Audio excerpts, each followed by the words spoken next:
Hey, this is Marco, and in this video I'm going to show you how to get 4 keys without the minigame in Hamster Kombat.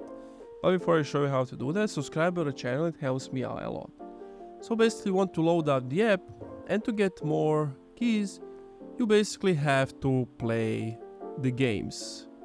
You have to play the games, the bike ride game, the other games, open up apps, download the apps, like do the forums, the surveys, like whatever they ask you to, you do that and then you get the keys.